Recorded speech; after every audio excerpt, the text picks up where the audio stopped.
Hello. Rashed ভাইয়ের মাথা ফাটাই ফেলবো এখন। আসসালামু আলাইকুম স্যার। সালাম। লাইন পাই না, আমি কি করবো? এই মাথা ফাটানোর কথার সাথে সাথে স্পিকার ঠিক হয়ে যায়।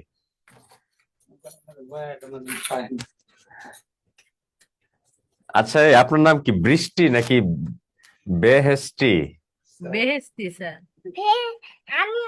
Half number lecture. Beheshti Beheshti. এই রে, একজন বেহেস্তি পাওয়া গেল রে। আল্লাহ একবার।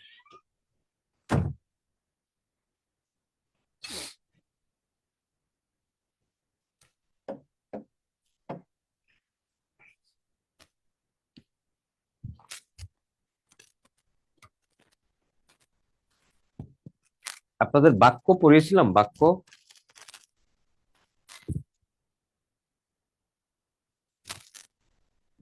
না স্যার। দেখেন, পদ। পদ লিখে এর নিচে আমরা শিরোনাম লিখবো লগ্ন।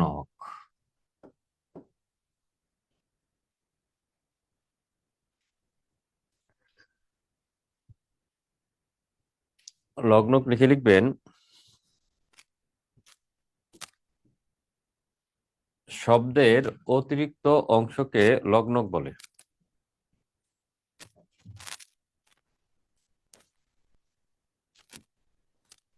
শব্দের অতিরিক্ত অংশকে লগ্নক বলে।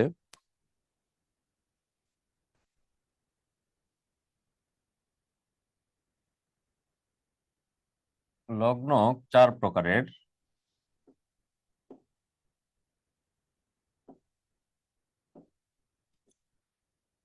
লগ্নক চার প্রকারের: বিভক্তি, বচন,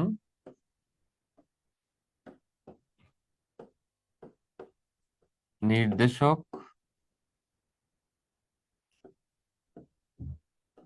আর হচ্ছে বলক। বিভক্তি, বচন, নির্দেশক আর হচ্ছে বলক। যেমন আমি যদি বলি গাছে, গাছে যদি বলি এর মূল শব্দটা হচ্ছে গাছ, অতিরিক্ত অংশ যেটা আছে এটাকে আমরা বলি লগ্ন। আবার এই লগ্নকের প্রকারভেদ অনুসারে এটা বিভক্তি।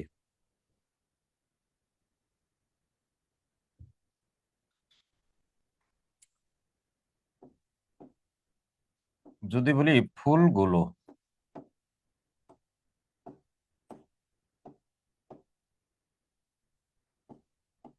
এগুলো মানে শব্দের যে অতিরিক্ত অংশটা আছে, অতিরিক্ত অংশটাকে আমরা লগ্নক বলি। নির্দেশক হচ্ছে যেগুলো পদশ্রিত নির্দেশক, যেমন টা, টি, খানা, খানি। সারাটি বিকাল তোমার অপেক্ষায় ছিলাম, একটি। এই বলক শব্দটার অর্থ হচ্ছে বল বা জোর প্রয়োগকারী। এই বল বা জোর প্রয়োগকারী এমন বর্ণ আছে দুইটা, একটা হচ্ছে ই আর একটা হচ্ছে ও।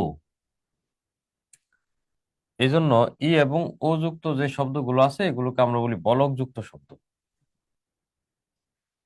স্যার শেষের গুলা দেখা যাচ্ছে না। দেখা যাবে তো?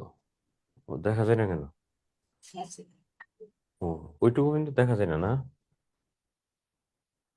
তাহলে আমি একটু কাজ করি, এটাকে সরাই এদিকে নিয়ে আসি। এই তো। বুদ্ধি থাকলে নিজের বাড়িতে থাকতে হয় না। এটা হচ্ছে মেয়েদের জন্য। বল ও জোর প্রয়োগকারী বর্ণ আছে দুইটা, একটা ই আর একটা ও। এজন্য ই এবং ও যুক্ত শব্দকে বলা হয় বলক যুক্ত শব্দ। যেমন আমিও যাব,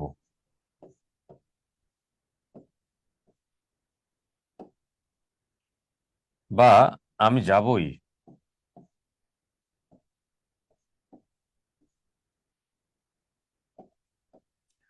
তাহলে এভাবে বাক্য দিয়ে আপনাকে বলবো নিচের কোনটি বলক যুক্ত শব্দ। যেমন আমিও যাব, তাহলে আমিও। তাইলে আমি যাবই এই ই এবং ওটা হচ্ছে বলক। শব্দের অতিরিক্ত যে ই এবং ও আছে এটাকে আমরা বলক বলি।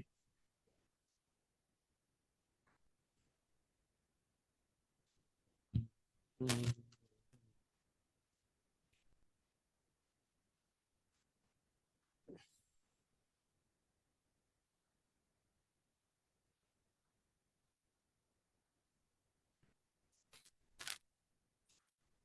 তোলা শেষ? জি স্যার। দারুণ। অনেক। তাহলে লিখেন পদ।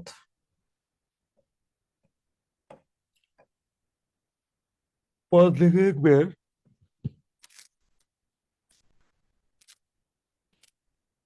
বাক্যের অন্তর্গত প্রত্যেকটি শব্দকে পদ বলে। বাক্যের অন্তর্গত প্রত্যেকটি অর্থবোধক শব্দকে পদ বলে।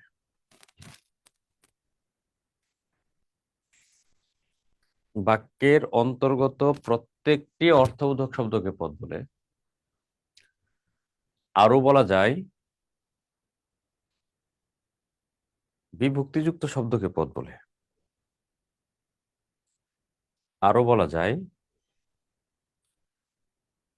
বিভক্তিযুক্ত শব্দকে পদ বলে।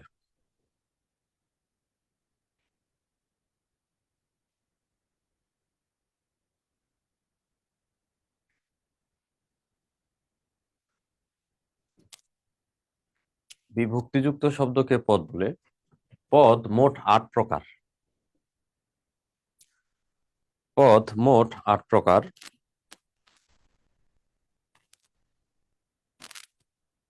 পদ মোট 8 প্রকার।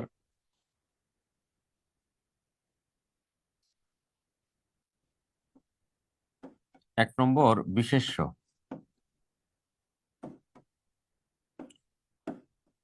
2 নম্বর সর্বনাম।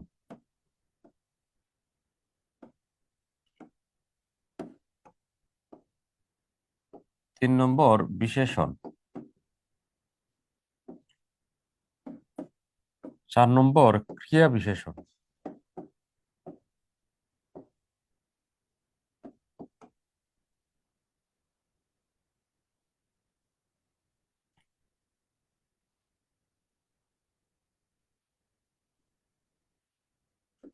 5 নম্বর ক্রিয়া।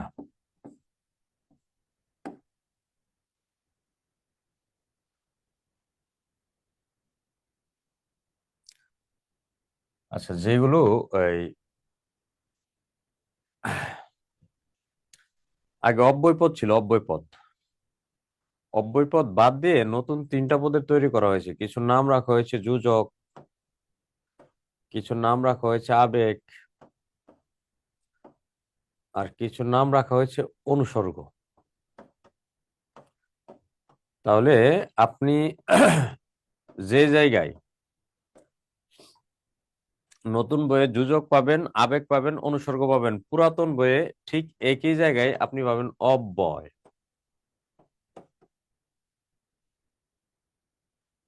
তাহলে আগের যে অব্যয় পদ ছিল এখন এটাকে নতুন 3টা পদে ভাগ করে দিয়েছে: যোজক, আবেগ, অনুসর্গ। আমরা প্রত্যেকটা পদ থেকে কাকে বলে, কত প্রকার ও কি কি, এগুলো তো জানবো। কারণ এই প্রশ্নই করে এগুলো যে একটা পদ তুলে দিয়ে মানে বিশেষ পদ তুলে দিয়ে এটা কত প্রকার, অথবা একটা শব্দ তুলে দিয়ে বলে এটা কোন প্রকারের মধ্যে পড়ে, এরকম।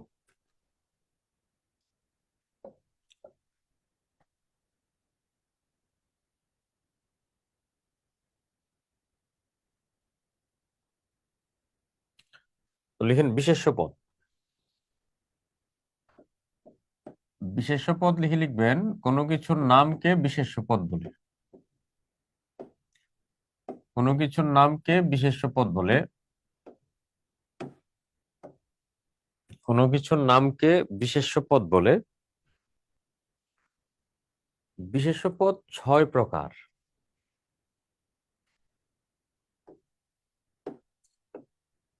বিশেষ্য পদ 6 প্রকার।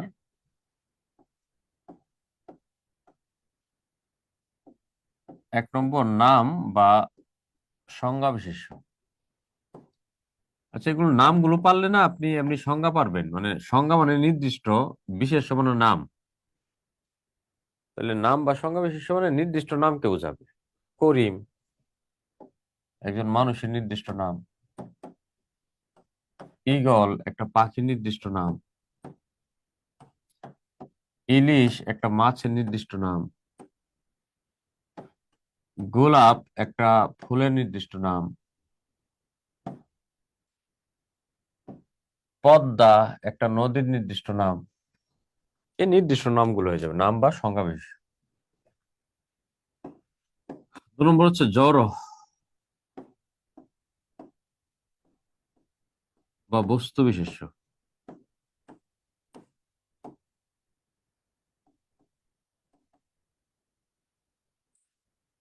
তাহলে জড় বা বস্তুর নাম। জড় বা বস্তুর নাম। বস্তুর নামকে বোঝায়। আকাশ। হ্যাঁ, আকাশ কিন্তু ছেলের নাম না। হ্যাঁ, ছেলের নাম হলে আবার নাম বাচকে চলে যাবে। এটা আকাশের উপর দেখে তাকালে যেটা পান এটা আকাশ। আকাশ বলতে আবার কারো কাউকে মনে করবেন না। চেয়ার, টেবিল, বই, খাতা, চাউল।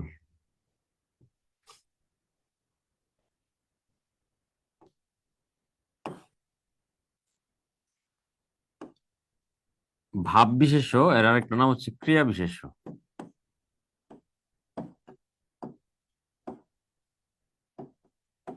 এটা ক্রিয়া মানে কাজের নামকে বোঝাবে, কাজের নাম। কাজের নাম। তবে ভাব বিশেষ্য গঠন করতে পারে কিছু প্রত্যয় আছে। প্রত্যয়গুলো হচ্ছে, আপনি দেখবেন যে ক্রিয়ার শেষে কিছু প্রত্যয় যুক্ত হবে, যেমন আ, অন, আনো, আই, আও।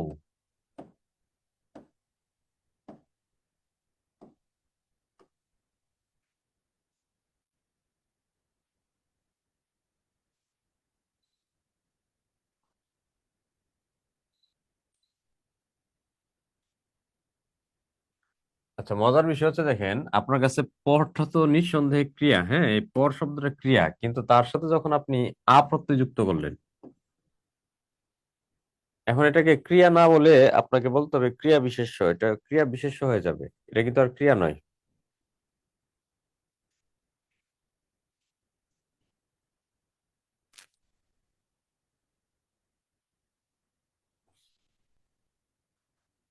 একইভাবে পড়ানো।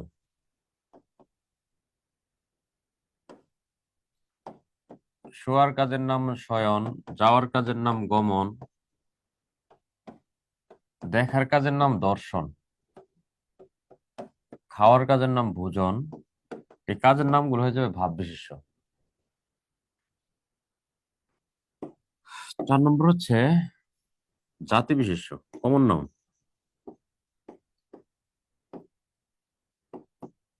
কোনো কিছু সাধারণ নাম, কমন নাউন। এটা ইংরেজি নাম নাম হচ্ছে কমন নাউন, সাধারণ নাম। মানুষ,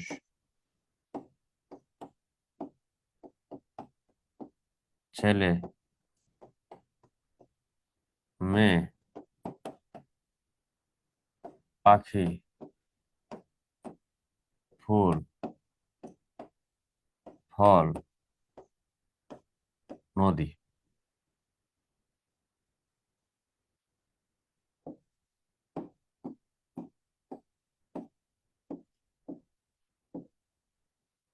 এই গুণ বিশেষ্য এর আরেকটা নাম হচ্ছে বিশেষণবাচক বিশেষ্য।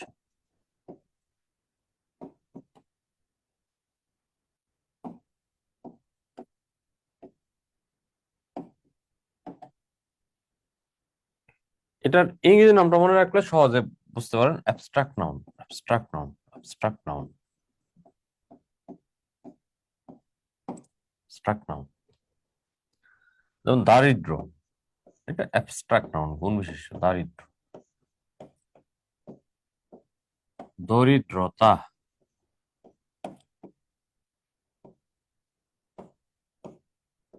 মাধুর্য,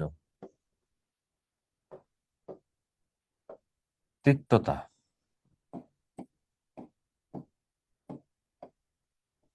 স্বাস্থ্য, দয়া, মায়া, আনন্দ, যৌবন, জ্ঞান,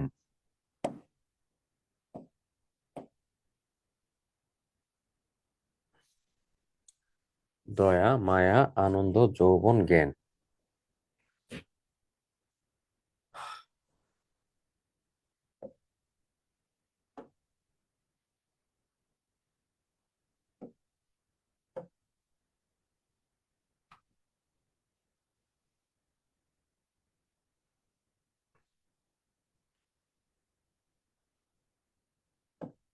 6 নম্বর হচ্ছে সমষ্টি বিশেষ্য।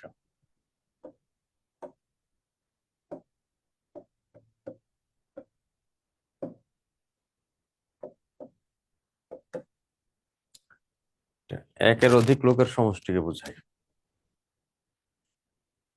যেমন দল, পরিবার। একজন দিয়ে কিন্তু জীবনে কোনোদিন পরিবার হয় না, কমপক্ষে একটা অত্যাচারী লাগে। একের অধিক লাগে, এটা একের অধিক, মানে দল, একের অধিক লোক লাগবে।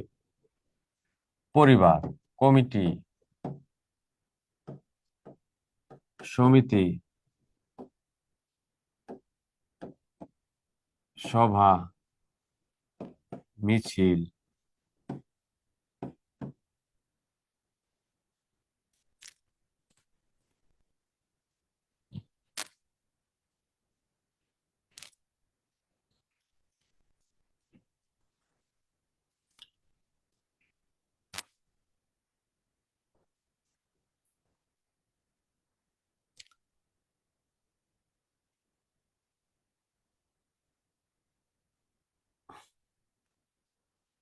আচ্ছা, বোর্ডের একটা অংশ দেখা যায় না মনে হচ্ছে।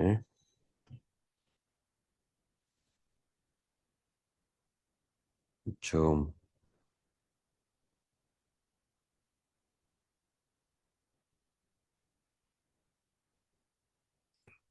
ফোন দিয়ে আসুক, কোনটায় চাপলে কোনটা হয়ে যায়।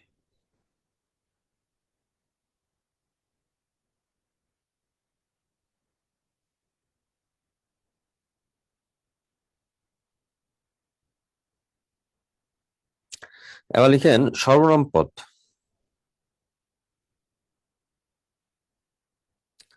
এবার লিখেন সর্বনাম পদ। বিশেষ্যের পরিবর্তে যে পদ ব্যবহৃত হয় তাকে সর্বনাম পদ বলে।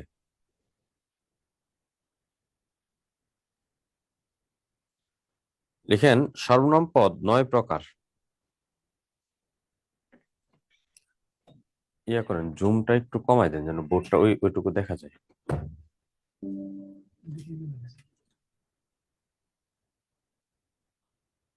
হ্যাঁ,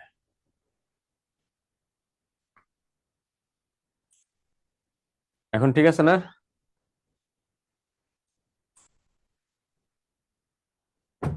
জি স্যার। হ্যাঁ হ্যাঁ হ্যাঁ। হাই রে, আমি পৃথিবীতে থাকতে একজন বেহেশতি দেখলাম রে। যাক,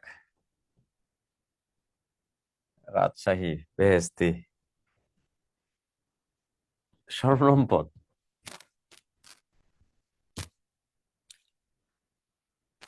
লিখেন বিশেষ্যের পরিবর্তে যে পদ ব্যবহৃত হয়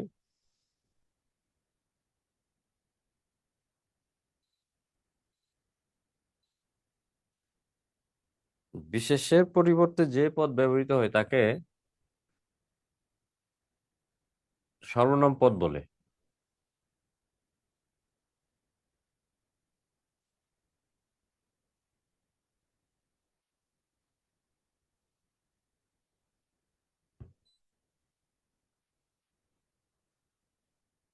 বিশেষ্যের পরিবর্তে যে পদ ব্যবহৃত হয় তাকে সর্বনাম পদ বলে। সর্বনাম পদ 9 প্রকার। ব্র্যাকেট লিখবেন, পূর্বে ছিল 10। সর্বনাম পদ 9 প্রকার। ব্র্যাকেট লিখবেন পূর্বে ছিল 10। সর্বনাম পদ 9 প্রকার, ব্র্যাকেট লিখবেন পূর্বে ছিল 10। 1 নম্বর দিয়ে লিখবেন সাপেক্ষ সর্বনাম।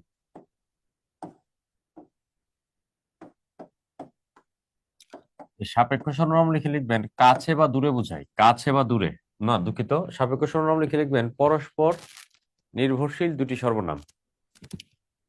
পরস্পর নির্ভরশীল দুটি সর্বনাম। পরস্পর নির্ভরশীল দুটি সর্বনাম। এই সর্বনামগুলো লিখবেন যিনি তিনি, যারা তারা, যিনি তিনি, যারা তারা, যে সে। যিনি তিনি, যারা তারা, যে সে। যিনি তিনি, যারা তারা, যে সে, যাকে তাকে, যেমন তেমন। যিনি তিনি, যারা তারা, যে সে, যাকে তাকে, যেমন তেমন। যিনি তিনি, যারা তারা, যে সে, যাকে তাকে, যেমন তেমন।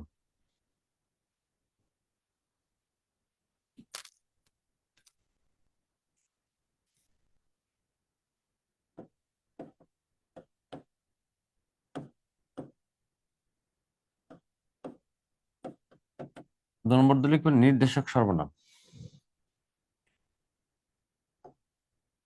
নির্দেশক সর্বনাম লিখে লিখবেন কাছে বা দূরে বোঝায়। কাছে বা দূরে বোঝায়। আচ্ছা, এই জায়গায় পুরাতন পদ্ধতি কিন্তু দুইটা ছিল, যেটা দিয়ে কাছে বোঝানো হতো এটার নাম ছিল সামীপ্যবাচক, আর যেটা দিয়ে দূরে বোঝানো হতো এটার নাম ছিল দূরত্ববাচক। এই দুইটাকে এখন একত্রে করে নতুন নাম হয়েছে নির্দেশক। যেমন এরাইনি,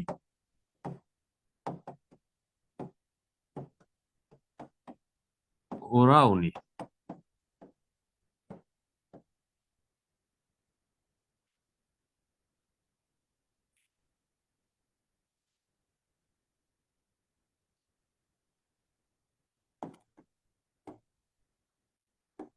তিন নম্বর হচ্ছে আত্মবাচক সর্বনাম।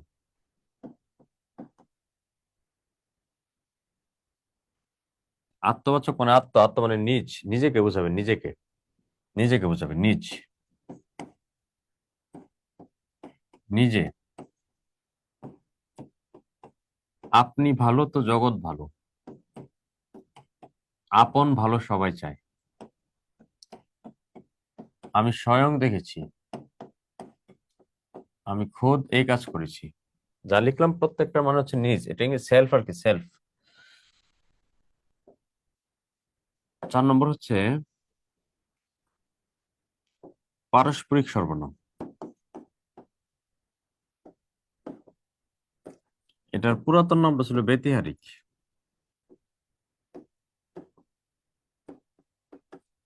এটা নিজে নিজে বোঝাবে, নিজে নিজে, নিজে নিজে।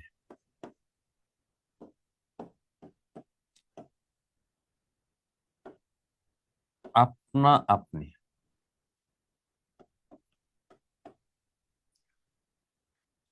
নিজে নিজে, আপনা আপনি, আপোষে।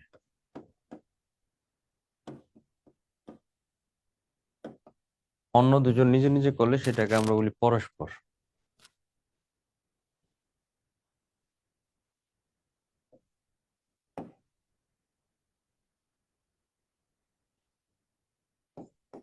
সকলবাচক,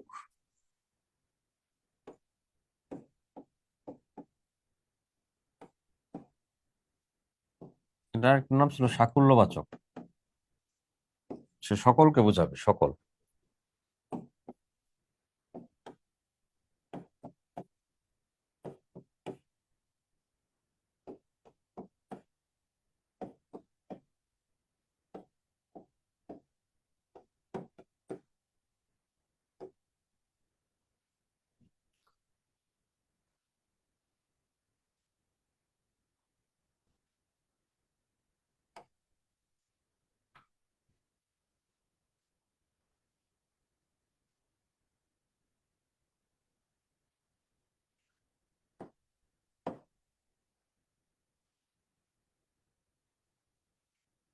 অন্যবাচক।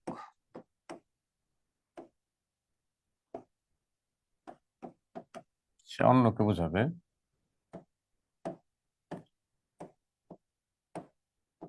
অনির্দিষ্টবাচক অনির্দিষ্ট করে বোঝায়। প্রশ্নবাচক প্রশ্ন করা বোঝায়। আর হচ্ছে ব্যক্তিবাচক ব্যক্তিকে বোঝায়। তো অন্যবাচক মানে অন্যকে বোঝাবে, যেমন অন্য, পর, অপর, অমুক।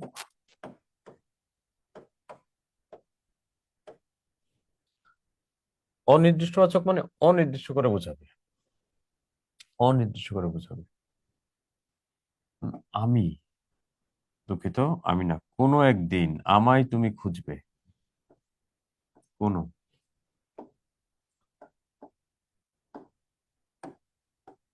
আবার আমি যদি বলি কোন দিন, কোন, এই দুইটা বানান যেভাবে লেখা হয় এভাবে উচ্চারণ।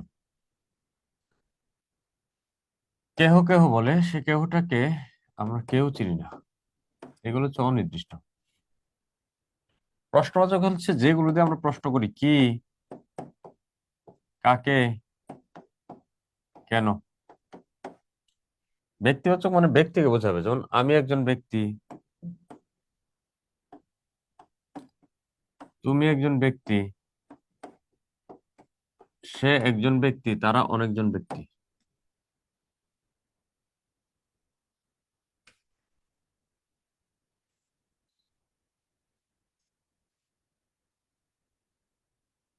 তুলবেন।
লিখতে পারছেন?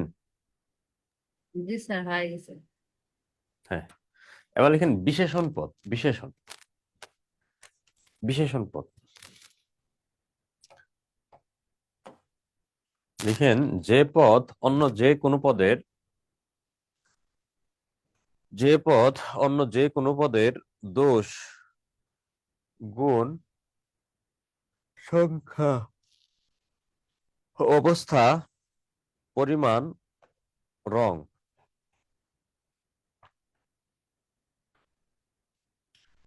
যে পদ অন্য যে কোনো পদের দোষ, গুণ, সংখ্যা, অবস্থা, পরিমাণ, রং। রং মানে কালার,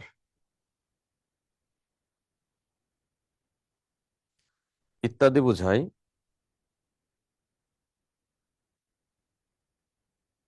তাকে বিশেষণ পদ বলে। যে পদ অন্য যে কোনো পদের দোষ, গুণ, সংখ্যা, অবস্থা, পরিমাণ, রং ইত্যাদি বোঝায়, তাকে বিশেষণ পদ বলে।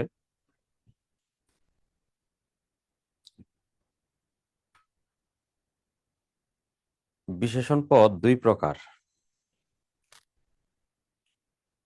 বিশেষণ পদ দুই প্রকার।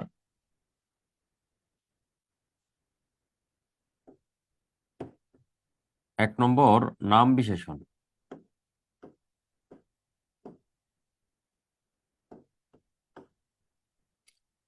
এই নাম বিশেষণ বরাবর ব্র্যাকেট লিখবেন অ্যাডজেক্টিভ।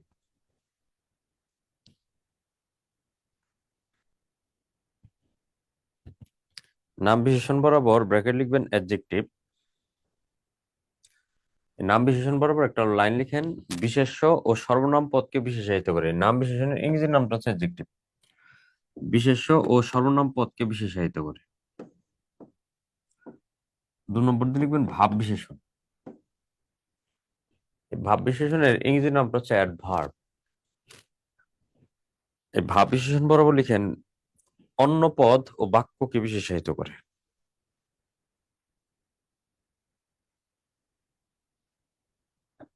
নাম বিশেষণ বরাবর লিখবেন বিশেষ্য ও সর্বনাম পদকে বিশেষায়িত করে। ভাব বিশেষণ বরাবর লিখবেন অন্য পদ ও বাক্যকে বিশেষায়িত করে। অন্য পদ ও বাক্যকে বিশেষায়িত করে।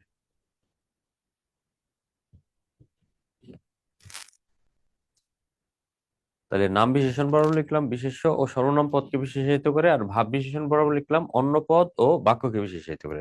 খেয়াল করবেন, বিশেষণ আপনি চেনেন, বিশেষণ মানে হচ্ছে চামচা, চামচা। এবং বিশেষণগুলো আসলে যার চামচামি করে তার আগে বসে, এইটুকু মনে রাখবেন, তাইলে হবে। বিশেষণগুলো যার চামচামি করবে তার আগে বসে, চামচা যার চামচামি তার তার আগে। যেমন লাল ফুল, এই বাক্যের চামচাটা হচ্ছে লাল, চামচামি করলো ফুলের। এই ফুলটা হচ্ছে বিশেষ্য পদ, দেখেন সে বসছে ফুলের আগে। এই জন্য এই লালের পরিচয় হবে বিশেষ্যের বিশেষণ।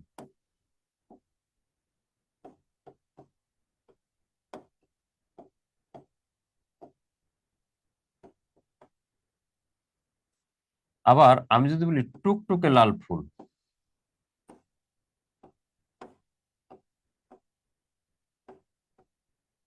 এই টুকটুকে চামচামি করলো লালের। দেখেন এই টুকটুকে চামচামি করলো লালের, তাহলে সে লালের বিশেষণ। তো লালটা হচ্ছে বিশেষণ পদ, তাহলে টুকটুকের পরিচয় হবে বিশেষণের বিশেষণ।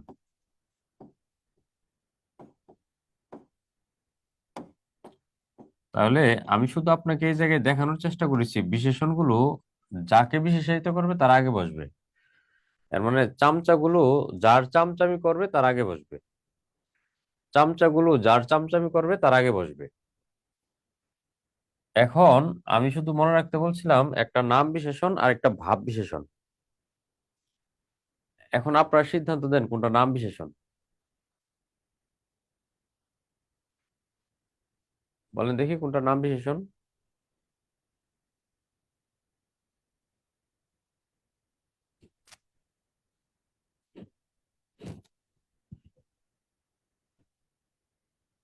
কোনটা? লাল। লাল। নাম বিশেষণ। এটা এই বেহেশতে আপনার বাড়ি কোথায় রে? চাঁপাইনবাবগঞ্জ? না স্যার, কোথায়? নওগাছায়। ভাব বিশেষণ।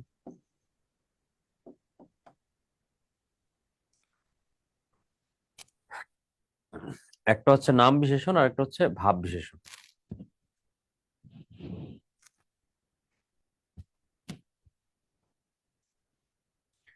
তাহলে আপনি এটুকু বুঝলেন মানে বিশেষণের বাহাদুরিটা আপনার সামনে শেষ।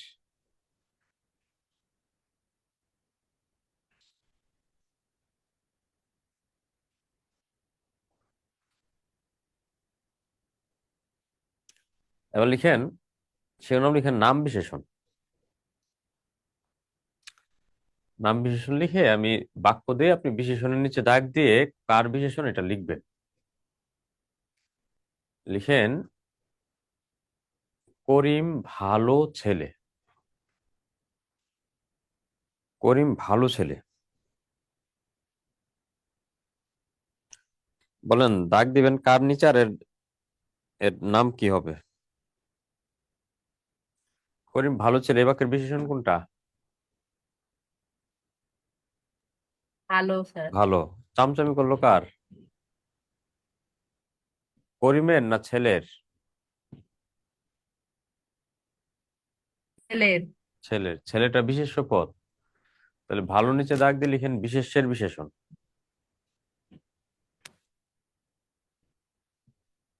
বিশেষ্যের বিশেষণ।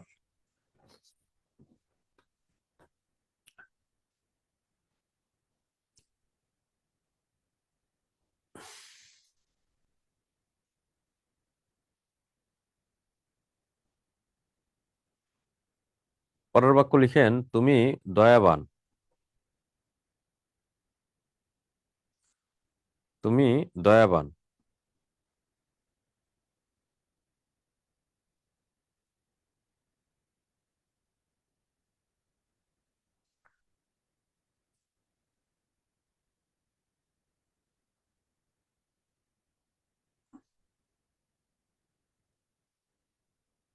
বলেন এবার এ বাক্যের বিশেষণ কোনটা? দয়া স্যার। দয়াবান, দয়াবান, দয়াবান হ্যাঁ। সবটাই। এবার দয়াবান চামচামি করলো তুমি, তুমি হচ্ছে সর্বনাম। তো দয়াবানের নিচে দাগ দিয়ে লিখেন সর্বনামের বিশেষণ। দয়াবানের নিচে দাগ দিয়ে লিখেন সর্বনামের বিশেষণ। এবার শিরোনাম লিখেন ভাব বিশেষণ। এবার শিরোনাম লিখেন ভাব বিশেষণ। ভাব বিশেষণ লিখে বাক্য লিখেন সে আস্তে হাঁটে। ভাব বিশেষণ লিখে বাক্য লিখেন সে আস্তে হাঁটে। ভাব বিশেষণ লিখে বাক্য লিখেন সে আস্তে হাঁটে। এবার আমরা দাগ দিব আস্তে নিচে, বলেন আস্তের পরিচয় কি? ভাব বিশেষণ। ভাব বিশেষণ তো বললামই, কার কার কোন কোন পদের বিশেষণ এটা? সর্বনাম পদে। সে আস্তে হাঁটে। এবার সে কি আস্তে কি শের চামচামি করলো নাকি হাটের? হাঁটা। হাঁটতে। হাঁটাটা কোন পদ?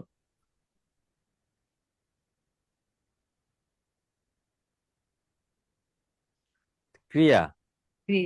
তাহলে এর নাম হবে ক্রিয়া বিশেষণ। আস্তে নিচে দাগ দিয়ে লিখবেন ক্রিয়া বিশেষণ। তাহলে লিখেন আমি খুব দ্রুত লিখি।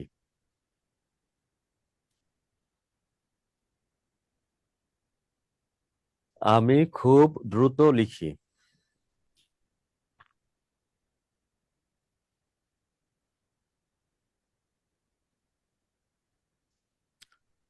দ্রুত নিচে দাগ, বলেন এর পরিচয় কি?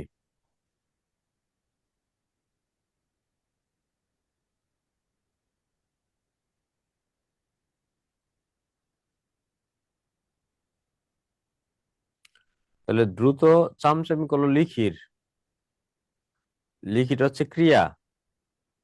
তাহলে দ্রুত নিচে দাগ দিয়ে লিখেন ক্রিয়া বিশেষণ। আর খুব আবার চামচামি করলো দ্রুতর, এজন্য খুবের নিচে দাগ দিয়ে লিখেন বিশেষণের বিশেষণ।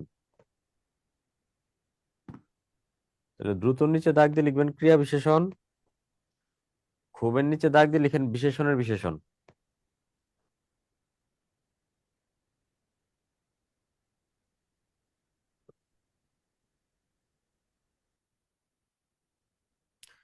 এবার স্টার দিয়ে লিখেন ক্রিয়া বিশেষণ 5 প্রকার। ক্রিয়া বিশেষণ 5 প্রকার।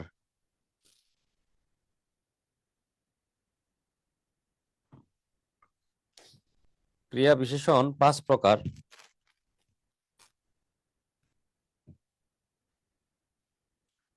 ক্রিয়া বিশেষণ 5 প্রকার।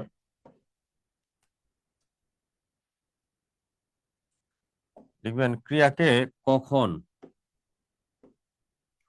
কখন লিখে ব্র্যাকেট লিখবেন কালবাচক, কোথায়, কোথায় লিখে ব্র্যাকেট লিখবেন স্থানবাচক, কিভাবে,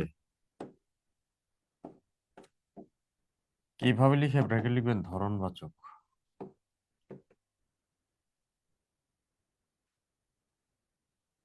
ক্রিয়াকে কখন, কোথায়, কিভাবে দ্বারা প্রশ্ন করলে ক্রিয়া বিশেষণ পাওয়া যায়।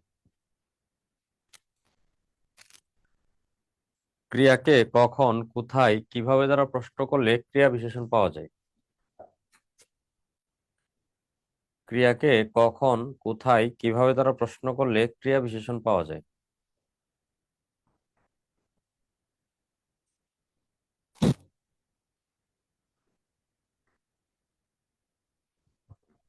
তাহলে ক্রিয়াকে কখন, কোথায়, কিভাবে দ্বারা প্রশ্ন করলে ক্রিয়া বিশেষণ পাওয়া যায়।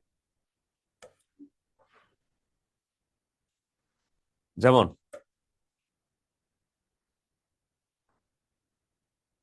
আমরা সকালে চিড়িয়াখানা ঘুরে আসলাম।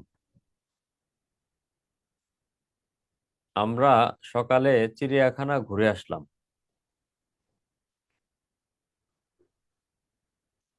আমরা সকালে চিড়িয়াখানা ঘুরে আসলাম। এখন প্রশ্ন করেন কখন ঘুরে আসলাম? সকালে। সকালে নিচে দাগ দিয়ে লিখেন কালবাচক ক্রিয়া বিশেষণ। কোথায় ঘুরে আসলাম? চিড়িয়াখানা। এই চিড়িয়াখানার নিচে দাগ দিয়ে লিখেন স্থানবাচক ক্রিয়া বিশেষণ। স্থানবাচক ক্রিয়া বিশেষণ।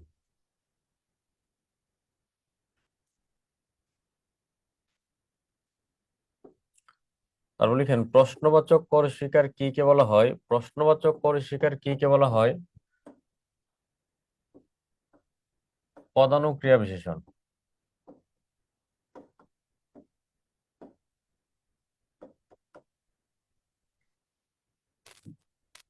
প্রশ্নবাচক করে শিকার কি কে বলা হয়? পদানুক্রিয়া ক্রিয়া বিশেষণ।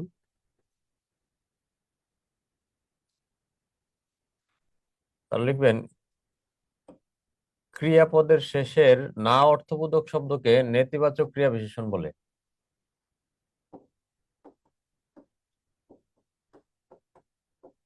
ক্রিয়াপদের শেষের না অর্থবোধক শব্দকে নেতিবাচক ক্রিয়া বিশেষণ বলে। ক্রিয়াপদের শেষের না অর্থবোধক শব্দকে নেতিবাচক ক্রিয়া বিশেষণ বলে।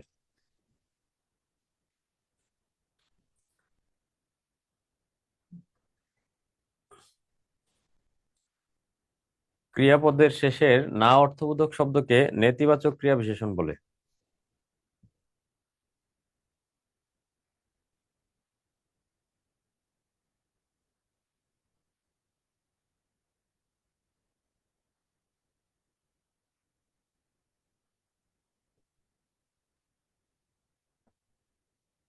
লিখছি স্যার। তাহলে ক্রিয়া বিশেষণ 5 প্রকার, বলেন কি কি?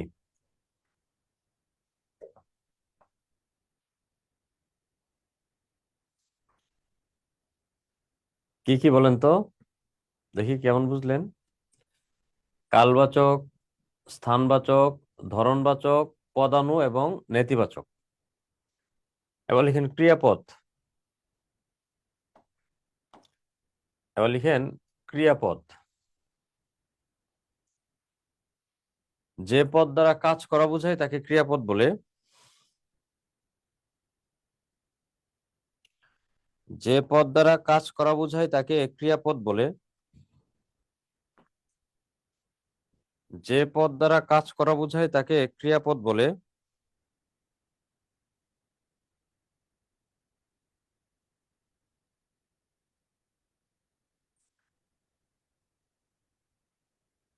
যে পদ দ্বারা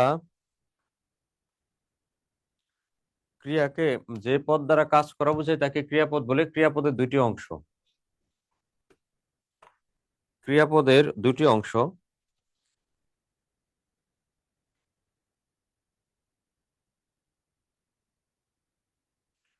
এক নম্বর ক্রিয়ামূল, 2 নম্বর ক্রিয়া বিভক্তি।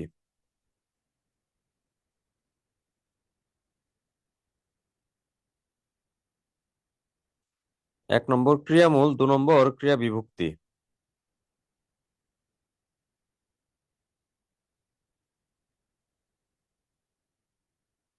এক নম্বর ক্রিয়ামূল, 2 নম্বর ক্রিয়া বিভক্তি। এবার লিখেন ক্রিয়ার প্রকারভেদ। ক্রিয়ার প্রকারভেদ একটু দ্রুত লিখবেন, হ্যাঁ, কারণ অনেক পড়া তো। এটা শুধু আপনাদের লেখার কাজ, আমার লেখা খুব কম। ক্রিয়ার প্রকারভেদ লিখে লিখবেন ভাব প্রকাশের ভিত্তিতে ক্রিয়া 2 প্রকার।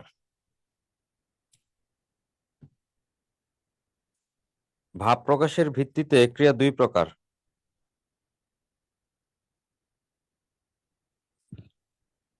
ভাব প্রকাশের ভিত্তিতে ক্রিয়া 2 প্রকার।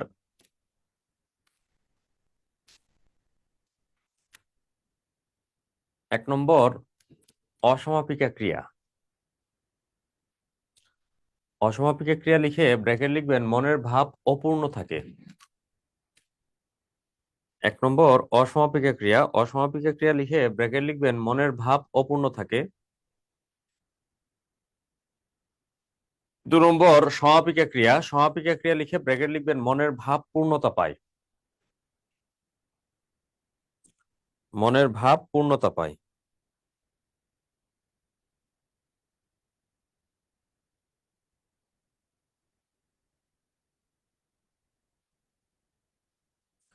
মনের ভাব পূর্ণতা পায়।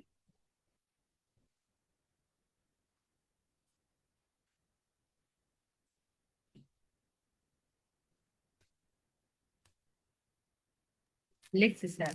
হ্যাঁ, লিখেন আমি তাকে কিছু বলতে চাই। আমি তাকে কিছু বলতে চাই। আমি তাকে কিছু বলতে চাই। আমি তাকে কিছু বলতে চাই।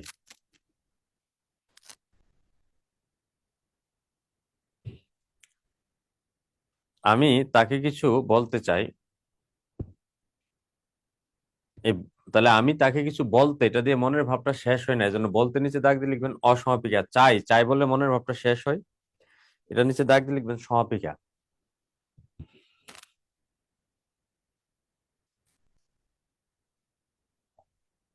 তারপর লিখবেন কর্মের সাথে সম্পর্কের ভিত্তিতে ক্রিয়া 3 প্রকার। কর্মের সাথে সম্পর্কের ভিত্তিতে ক্রিয়া 3 প্রকার।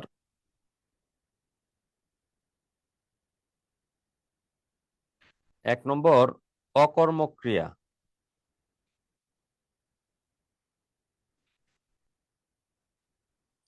অকর্মক ক্রিয়া লিখে ব্র্যাকেট লিখবেন কর্ম থাকে না।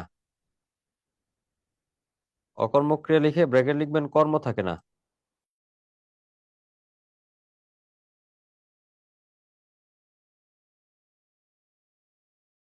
লিখছি স্যার। 2 নম্বর দিয়ে লিখেন সকর্মক ক্রিয়া। 2 নম্বর দিয়ে লিখবেন সকর্মক ক্রিয়া। সকর্মক ক্রিয়া লিখে ব্র্যাকেটে লিখবেন কর্ম থাকে। সকর্মক ক্রিয়া লিখে ব্র্যাকেট লিখবেন কর্ম থাকে।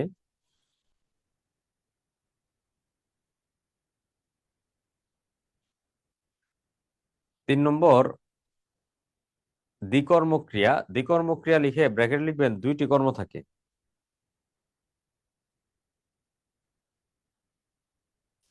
দ্বিকর্মক ক্রিয়া লিখে ব্র্যাকেট লিখবেন 2টি কর্ম থাকে।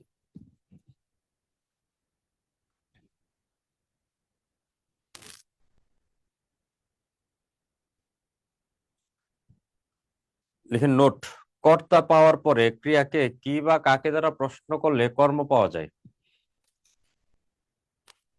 কর্তা পাওয়ার পরে ক্রিয়াকে কি বা কাকে দ্বারা প্রশ্ন করলে কর্ম পাওয়া যায়।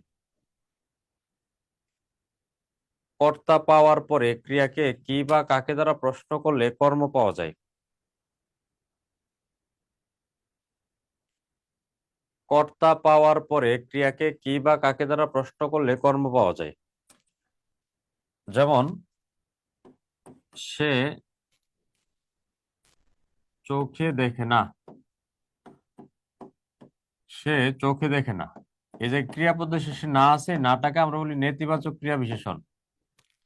এখন যদি আমরা ক্রিয়াকে প্রশ্ন করি কি দেখে না, উত্তর আমরা পাই না।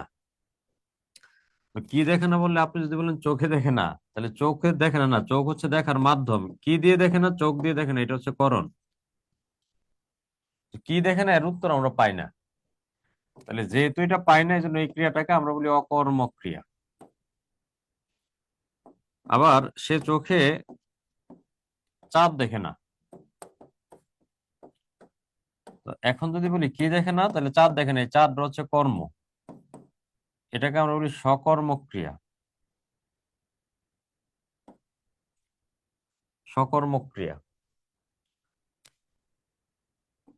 বাবা আমাকে কলম দিল।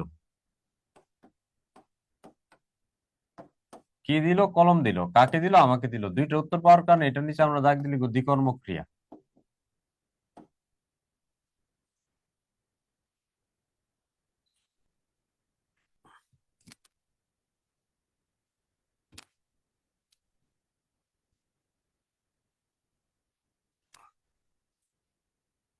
তাহলে লেখার পর জানাবেন। হয়ে গেছে স্যার। দারুণ। এবার লিখেন গঠনগতভাবে ক্রিয়া 5 প্রকার।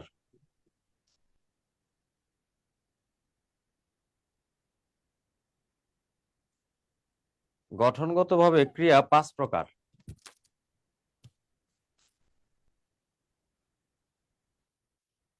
গঠনগতভাবে ক্রিয়া 5 প্রকার।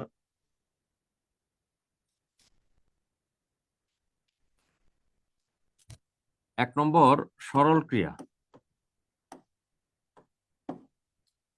এই সরল ক্রিয়া লিখে ব্র্যাকেট লিখেন বাক্যে একটি ক্রিয়া থাকে, বাক্যে একটি ক্রিয়া থাকে, বাক্যে একটি ক্রিয়া থাকে। 2 নম্বর প্রয়োজক ক্রিয়া। প্রয়োজক ক্রিয়া লিখে লিখবেন অন্যকে পরিচালনা করে, অন্যকে পরিচালনা করে। 3 নম্বর দিয়ে লিখবেন নাম ক্রিয়া। নাম ক্রিয়া লিখে লিখবেন বিশেষ্য বিশেষণ বা ধনাত্মক শব্দের পরে, ধনাত্মক মানে একটু দেখে লিখেন, বিশেষ্য বিশেষণ বা ধনাত্মক শব্দের পরে আ থাকে, আ। বিশেষ্য বিশেষণ বা ধনাত্মক শব্দের পরে আ থাকে। দাঁড়িয়ে দিয়ে লিখবেন ক্রিয়ামূলটি নামপদ হয়।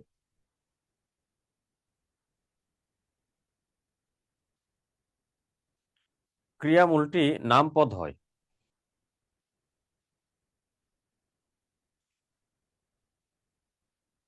ক্রিয়ামূলটি নামপদ হয়।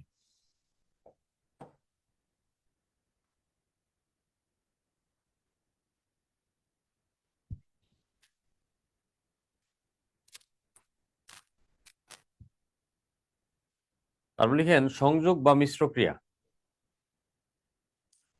সংযোগ বা মিশ্র ক্রিয়া লিখে লিখবেন বিশেষ্য বিশেষণ বা ধনাত্মক শব্দের পরে, বিশেষ্য বিশেষণ বা ধনাত্মক শব্দের পরে, বিশেষ্য বিশেষণ বা ধনাত্মক শব্দের পরে কর ছাড় দেহ ধর মার পাকাট যা পর খা।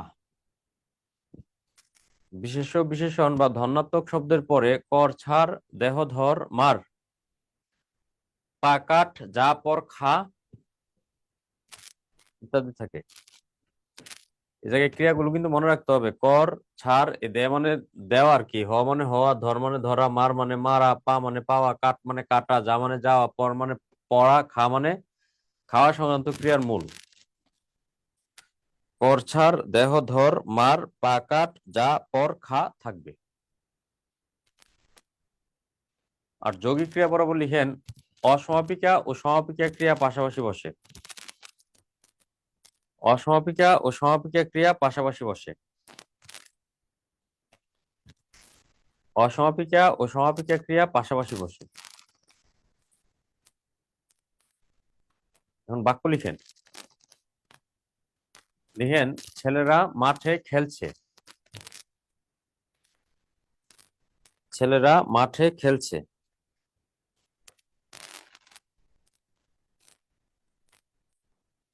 ছেলেরা মাঠে খেলছে।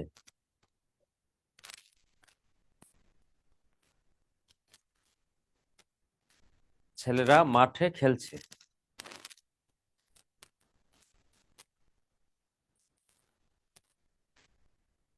লিখছি স্যার। আচ্ছা বলেন এ বাক্যে ক্রিয়া কোনটা? খেলা স্যার। আচ্ছা খেল ক্রিয়া কি এই 11টার মধ্যে আছে?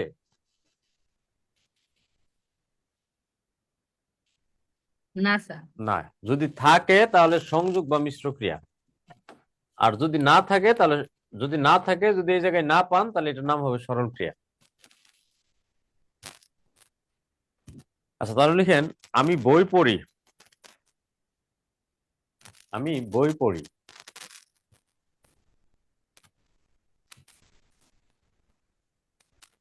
বলেন ক্রিয়া কয়টা আর এই ক্রিয়াটার নাম কি হতে পারে?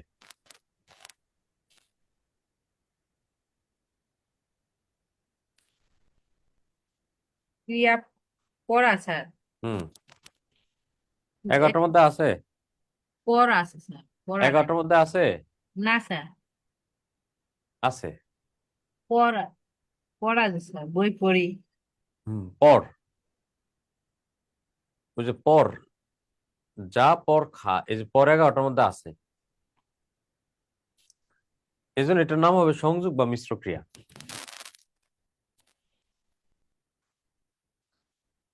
আরেকটা বাক্য লিখেন, আমরা তাজমহল দর্শন করলাম। আমরা তাজমহল দর্শন করলাম।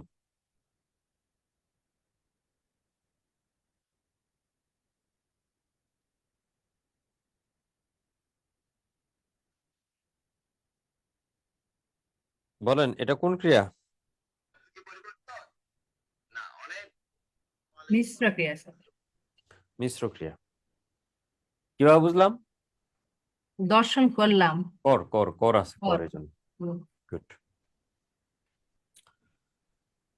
তারপর লিখেন, লেখার আগে একটা উদাহরণ লিখেন, শিক্ষক ছাত্রকে পড়াচ্ছেন। শিক্ষক ছাত্রকে পড়াচ্ছেন। শিক্ষক ছাত্রকে পড়াচ্ছেন।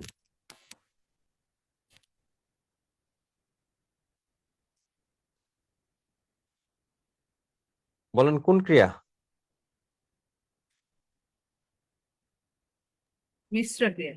না, এটাকে মিশ্র ক্রিয়া বলা যাবে না, কারণ এটা একজন আরেকজনকে পরিচালনা করছেন। আগের গুলো পরিচালক, প্রয়োজক বাক্য না। যখন প্রয়োজক করে ফেলবে তখন বা ক্রিয়াটা হবে প্রয়োজক ক্রিয়া। 11টার মধ্যে থাকলেও প্রয়োজক, না থাকলেও প্রয়োজক, অন্যকে পরিচালনা করলে প্রয়োজক। তাহলে শিক্ষক ছাত্রকে পড়াচ্ছেন, এটা হয়ে যাবে প্রয়োজক ক্রিয়া। আরেকটা বাক্য লিখেন, শিক্ষক ছাত্রকে বেতাচ্ছেন। শিক্ষক ছাত্রকে বেতাচ্ছেন।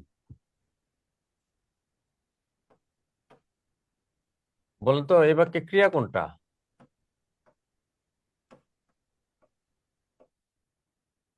শিক্ষক ছাত্রকে বেতাচ্ছেন, এ বাক্যে ক্রিয়া কোনটা?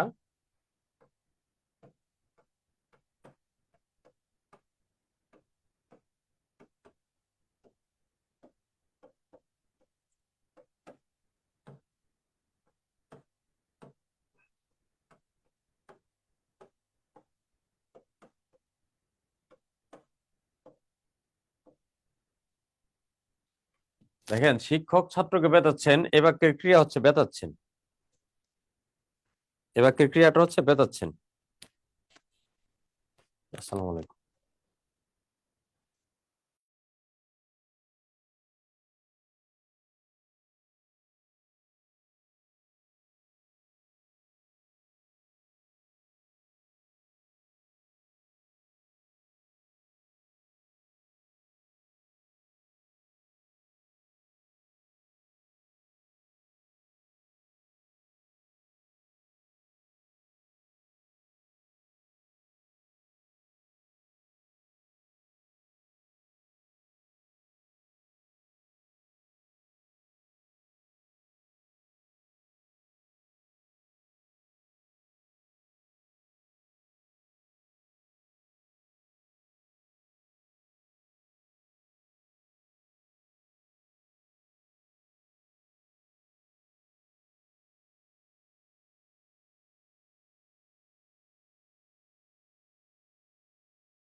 আচ্ছা, তাহলে শিক্ষক ছাত্রকে বেতাচ্ছেন,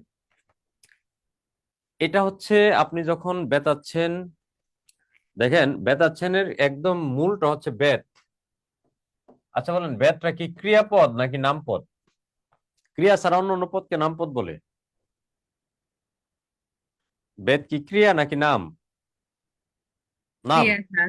বেত কি ক্রিয়া? ওই বেত একটা বস্তু না, বেত এটা মানে তো মারা না স্যার। বুঝি নাই। আমি বলছি বেত শব্দটা কি, বেত, এই বেত শব্দটা কি? নাম। নাম। এই যে ক্রিয়ার মূলটা নাম পদ, ক্রিয়া নয় এমন পদ, ওই ক্রিয়াটাকে আমরা বলি নাম ক্রিয়া। আর সংজ্ঞায় লিখছেন, বিশেষ্য বিশেষণ বা ধন্যাত্মক শব্দের সাথে আ যুক্ত হয়ে বেতা বাক্যে ক্রিয়া হিসেবে ব্যবহৃত, এই ক্রিয়াটার নাম হবে নাম ক্রিয়া। ফুস ধনাত্মক অব্যয়, তার সাথে আযুক্ত হয়ে যদি কোনো ফুসা কোনো বাক্যে ক্রিয়া হিসেবে ব্যবহৃত, এই ক্রিয়াটার নাম হবে নাম ক্রিয়া। হাত বিশেষ্য পদ, তার সাথে আযুক্ত হয়ে যদি এই হাতা কোনো বাক্যে ক্রিয়া হিসেবে ব্যবহৃত, এই ক্রিয়ার নাম হয় নাম ক্রিয়া। আরেকটা বাক্য লিখেন, সাপ ফুসাচ্ছে। সাপ ফুসাচ্ছে। সাপ ফুসাচ্ছে। সাপ ফুসাচ্ছে।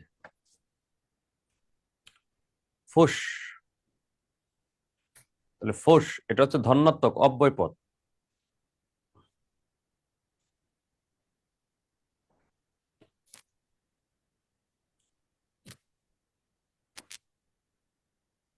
তাহলে এটার নাম হয়ে যাবে নাম ক্রিয়া। তারপর লিখেন, ঘটনাটি শুনে রাখলাম।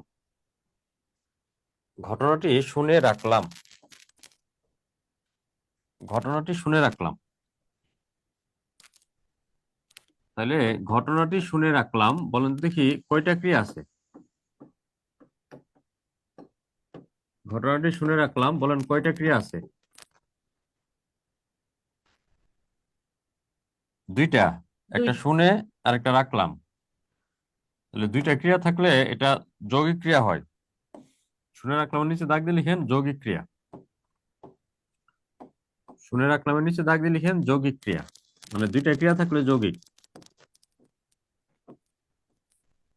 এবার শিরোনাম লিখবেন অব্যয়। এবার শিরোনাম লিখবেন অব্যয়। অব্যয় লিখে ব্র্যাকেট লিখবেন যোজক, আবেগ, অনুসর্গ। কারণ একটু আগে বলছিলাম অব্যয় পদের তিনটা নতুন নাম। লিখবেন অব্যয়। অব্যয় লিখে ব্র্যাকেট লিখবেন যোজক, আবেগ, অনুসর্গ।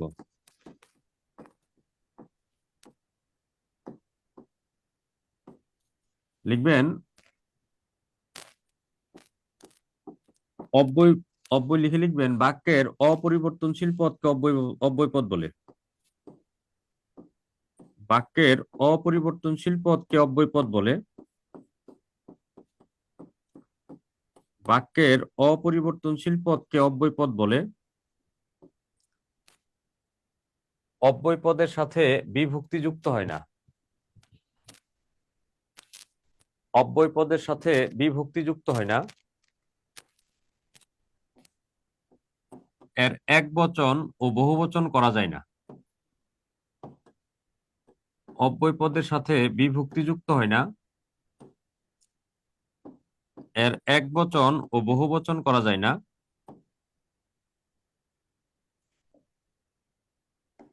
কাল ও পুরুষ অনুসারে এর কোনো পরিবর্তন হয় না। কাল ও পুরুষ অনুসারে এর কোনো পরিবর্তন হয় না।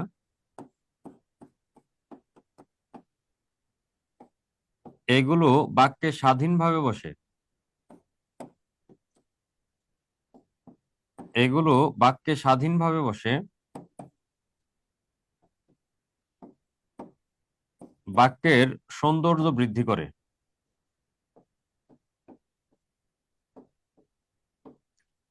এগুলো বাক্যে স্বাধীনভাবে বসে বাক্যের সৌন্দর্য বৃদ্ধি করে।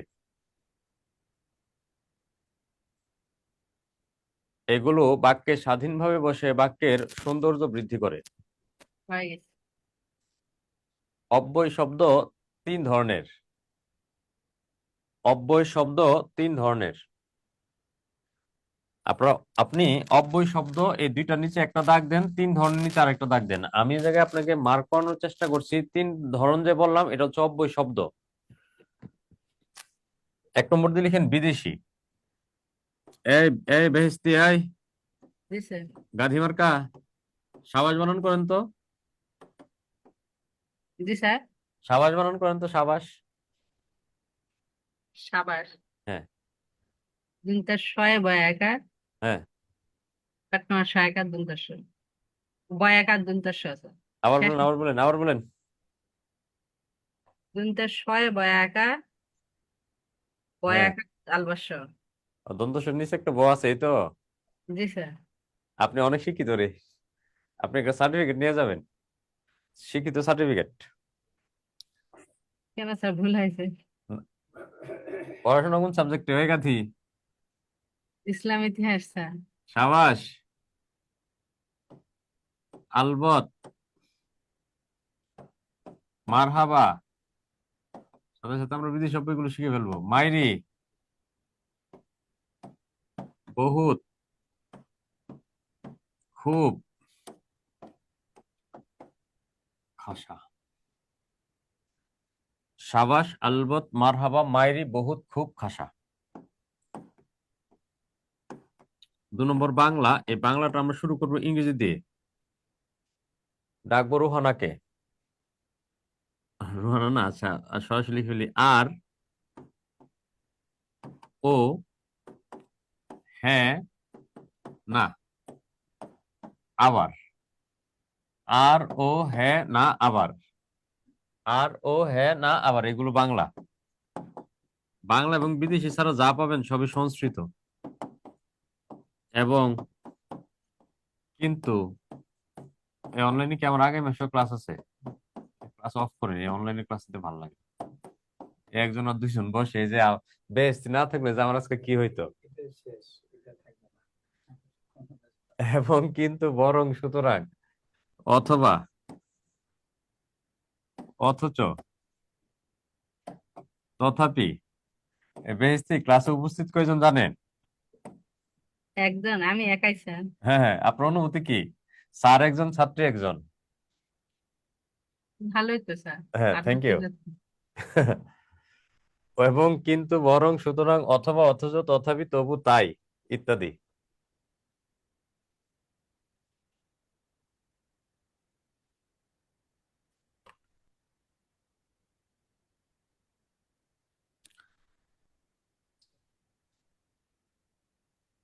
সাড়ে 12টায় গ্যাপ নাই?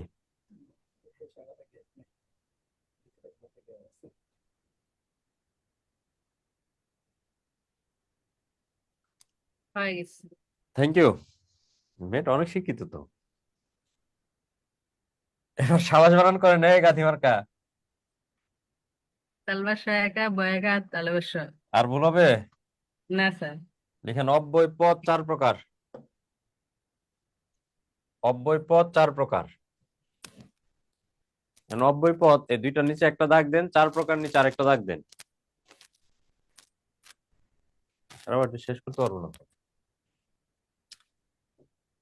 এই সমুচ্চয় অব্যয়, আচ্ছা, 1 নম্বর হচ্ছে সমুচ্চয় অব্যয় অবলিক যোজক। এটা বরাবর ব্র্যাকেট লিখেন and or but. And or বাটের ব্যবহার আগে দেখেন, পরে তুলবেন, আগে দেখেন। এই সমুচ্চয় অব্যয় হচ্ছে 3 প্রকার: একটা সংযোজক, একটা বিয়োজক, আর একটা সংকুচক। এগুলো পুরাতন নাম। এটারই নতুন নামটা যোজক। যোজক আবার 5 প্রকার। যেটা সংযোজক, এটা নতুন নাম সাধারণ যোজক। যেটা বিয়োজক, এটা নতুন নাম বিকল্প সংকুচকের বিরোধ। আরো 2টা যোজক আছে, একটা কারণ আর একটা সাপেক্ষ। এই সংযোজক অবলিক সাধারণ যোজক মানে আপনি দেখবেন এটা ইংরেজি এন্ড। বিয়োজক বা বিকল্প মানে অর। সংকুচক বা বিরোধ মানে বাট। আর কারণ বরাবর লিখবেন কারণ। আর সাপেক্ষ যোজক বরাবর লিখবেন পরস্পর নির্ভরশীল 2টি যোজক। এটুকু আগে তুলেন। পরস্পর নির্ভরশীল 2টি যোজক। পরস্পর নির্ভরশীল 2টি যোজক।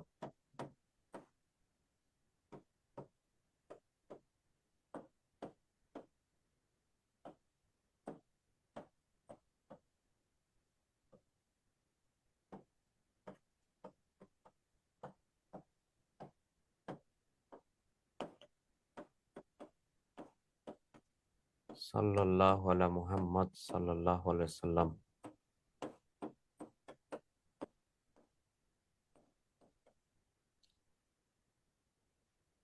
তোলার পর বলবেন। মিউট করুন তো।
পাওয়া গেছে স্যার।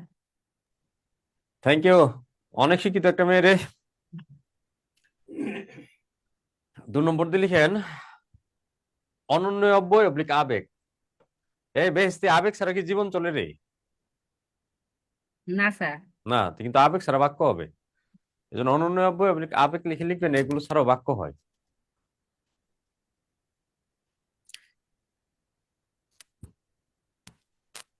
এগুলো ছাড়াও বাক্য হয়।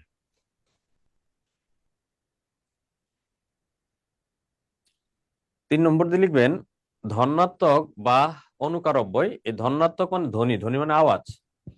ধনাত্মক বা অনুকার অব্যয় বরাবর লিখেন যে কোনো আওয়াজ, যে কোনো আওয়াজ, যে কোনো আওয়াজ। আর অনুসর্গ বরাবর লিখেন সম্পর্ক স্থাপনকারী। অনুসর্গ বরাবর লিখেন সম্পর্ক স্থাপনকারী, সম্পর্ক স্থাপনকারী। এখন শিরোনাম লিখেন সমুচ্চয় অব্যয় অবলিক যোজক। আমরা এখন ওই লাইন লিখবো, বাক্য লিখবো, আর এই যে অব্যয় নিচে দাগ দিয়ে দিয়ে তার নাম লিখবো। নতুন এগুলো কিন্তু পুরাতন নাম, আগের গুলো পুরাতন নাম আর পরের গুলো নতুন নাম। পরীক্ষায় যে কোনো একটা নামে আসবে। এই সমুচ্চয় অব্যয় অবলিক যোজক শিরোনাম লিখে বাক্য লিখেন। লিখেন উচ্চ পদ ও সামাজিক মর্যাদা সবাই চায়।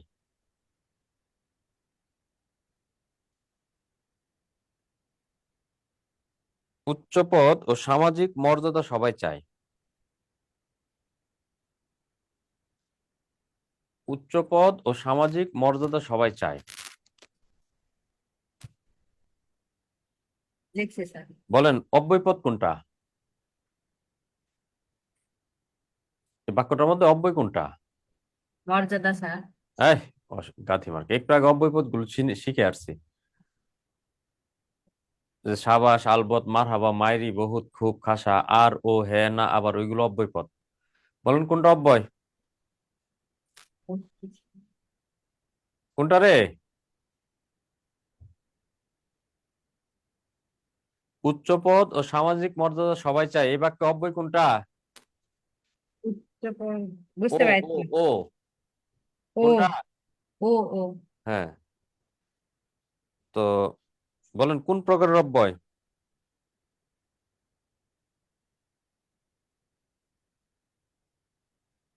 বাংলা স্যার। লিখেন সংযোজক অবলিক সাধারণ যোজক। মিউট করেন একটু। সালাম।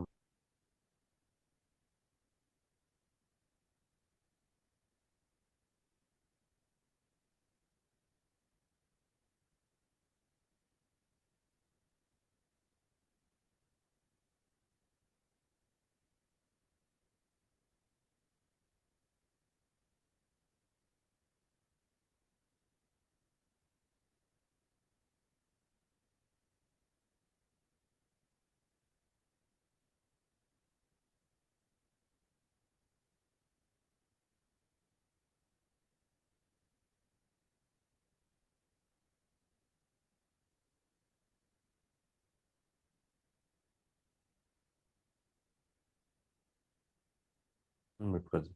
আচ্ছা, এখানে হচ্ছে ও, অব্যয়টা হচ্ছে ও।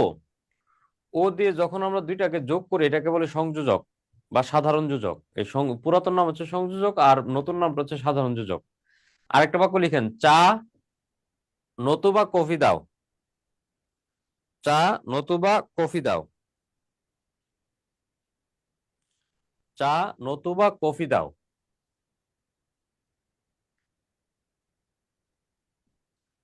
চা নতুবা কফি দাও। এখন বলেন অব্যয়পদ কোনটা, আগে এটা বের করেন। অব্যয় কোনটা? নতবা স্যার। নতুবা। এখন বলেন নতুবা দিয়ে দুইটাকে যোগ করলো না একটা বাদ দিল। যোগ করছে স্যার। মানে চা নতুবা কফি দাও, আপনি রাক্ষসের মতো চা এবং কফি দুইটাই খাবেন এখন? না স্যার, চা তো অথবা কফি। তাহলে একটা বাদ। জি স্যার। তাহলে বাদ দেওয়াটাকে কি বলবো? বিয়োজক। বিয়োজক বা বিকল্প। তারপর লিখেন লোকটি ধনী অথচ দান করে না। লোকটি ধনী অথচ দান করে না। লোকটি ধনী অথচ দান করে না।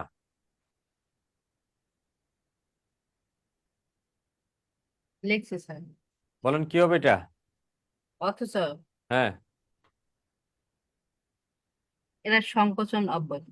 সংকোচন বা বিরোধ। গুড, এটা বাটের ব্যবহার। তাহলে লিখেন ছেলেটি পাশ করেনি কারণ পড়াশোনা করেনি। ছেলেটি পাশ করেনি কারণ পড়াশোনা করেনি। ছেলেটি পাশ করেনি কারণ পড়াশোনা করেনি। ছেলেটি পাশ করেনি কারণ পড়াশোনা করেনি। তাহলে এবার দাগ দিব কার নিচে? কারণের নিচ। কারণ নিজে, কারণ যোজক। জি। তাহলে লিখেন যখন আমি বাড়ি গিয়েছি তখন তোমাকে দেখেছি। যখন আমি বাড়ি গিয়েছি তখন তোমাকে দেখেছি। যখন আমি বাড়ি গিয়েছি তখন তোমাকে দেখেছি।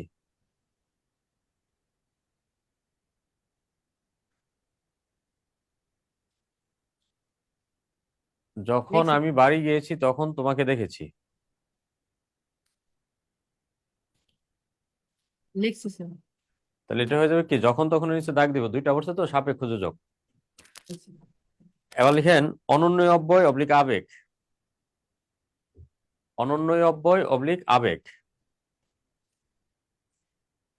অনন্যয় অব্যয় অবলিক আবেগ লিখে লিখেন এই শব্দগুলো বাক্যে স্বাধীনভাবে বসে। এই শব্দগুলো বাক্যে স্বাধীনভাবে বসে মনের নানা ভাব বা আবেগ প্রকাশ করে। এই শব্দগুলো বাক্যে স্বাধীনভাবে বসে মনের নানা ভাব বা আবেগ প্রকাশ করে। এই শব্দগুলো বাক্যে স্বাধীনভাবে বসে মনের নানা ভাব বা আবেগ প্রকাশ করে। এবার বাক্য দিব, আপনার কাজ হবে আবেগ শব্দ নিচে দাগ দিবেন। বাক্য লিখেন আমি আজ আলবত যাব। যেমন লিখে বাক্য লিখেন আমি আজ আলবত যাব। আমি আজ আলবত যাব। আমি আজ আলবত যাব। আমি আজ আলবত যাব। বলেন কোনটা আবেগ? আমি আজ আলবত যাব কোনটা আবেগ? আলবৎ স্যার। আলবত। আরেকটা বাক্য লিখেন সাবাস তুমি পারবে। সাবাস তুমি পারবে।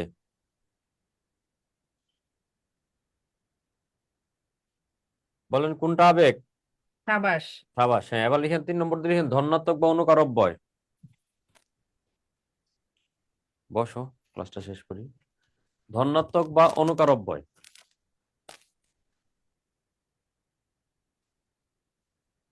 ইয়া দাও, একটা লাল চাই দাও সাকি।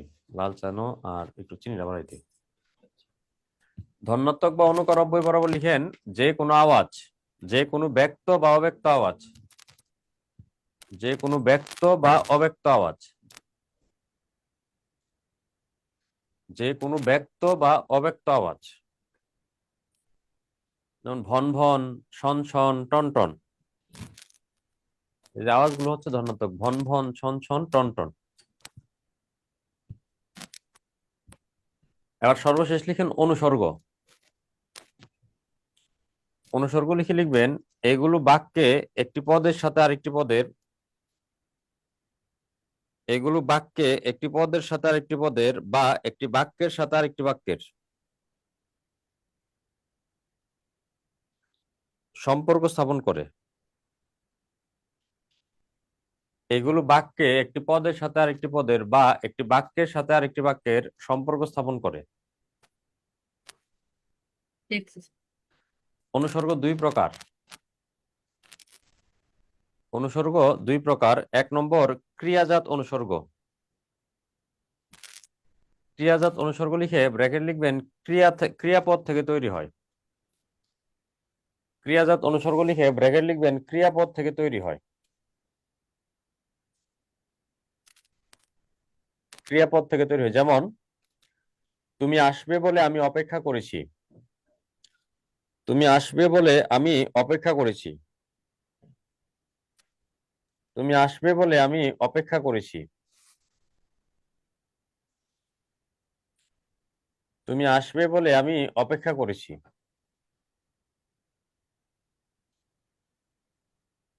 আচ্ছা, এই বাক্যটার মধ্যে বাক্য আছে দুইটা, তুমি আসবে আর আমি অপেক্ষা করেছি, দুইটা বাক্যকে যুক্ত করলো বলে। এই বলে হচ্ছে বাক্যের ঘটক, বলে হচ্ছে বাক্যের অনুসর্গ।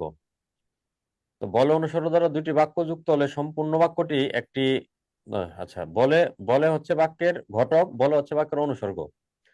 আর এই বলে অনুসর্গটা জীবনে কোনোদিন কোনো না কোনো বাক্যে ক্রিয়া হিসেবে ব্যবহৃত হয়েছে, মানে অন্য বাক্যের ক্রিয়া কিন্তু এখনের বাক্যের অনুসর্গ, এটার নাম আমরা বলি ক্রিয়াজাত অনুসর্গ। সর্বশেষ 2 নম্বর দিয়ে লিখেন সাধারণ অনুসর্গ। সাধারণ অনুসর্গ, সাধারণ অনুসর্গ লিখে লিখবেন ক্রিয়াপদ থেকে তৈরি হয় না, ক্রিয়াপদ থেকে তৈরি হয় না।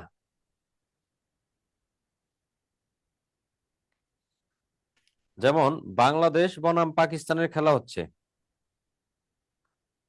বাংলাদেশ বনাম পাকিস্তানের খেলা হচ্ছে, বাংলাদেশ বনাম পাকিস্তানের খেলা হচ্ছে। এবার ডাক দিব বনাম, বনামের নিচে এই বনাম শব্দটা জীবনে কোনোদিন কোনো না কোনো বাক্যে ক্রিয়া হিসেবে ব্যবহৃত হয় নাই, এটাকে আমরা বলি সাধারণ অনুসর্গ। বুঝতে পারছেন কি? বলেন তো দেখি এটুকু। জি স্যার। হুম, থ্যাংক ইউ। আর বাকি যেটা আছে ওই অনুসর্গ যেগুলো কি কি আছে বইয়ের মধ্যে একটু অনুসর্গগুলো দেখে রাখবেন যে এগুলো অনুসর্গ। ঠিক আছে, তো ভালো থাকেন। আসসালামু আলাইকুম।